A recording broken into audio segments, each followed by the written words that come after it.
হাজারো শিক্ষার্থীর অপেক্ষার অবসান হলেও ফলাফল এবার এনেছে মিশ্র চিত্র।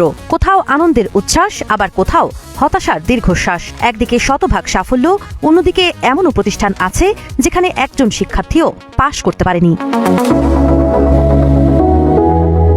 প্রকাশিত ২০২৬ সালের এসএসসি ও সমমান পরীক্ষার ফলাফলে পাশের হার ও জিপিএ-5 দুই ক্ষেত্রেই শীর্ষে রয়েছে ঢাকা শিক্ষা বোর্ড। এই বোর্ডে পাশের হার ৭১.৬৩% এবং জিপিএ-5 পেয়েছে ৩৩,২৫৩ জন শিক্ষার্থী। এরপর রয়েছে যশোর, কুমিল্লা ও রাজশাহী শিক্ষা বোর্ড। অন্যদিকে পাশের হারের দিক থেকে সবচেয়ে নিচে রয়েছে ময়মনসিংহ শিক্ষা বোর্ড, যেখানে পাশের হার ৫৭.৩৯%।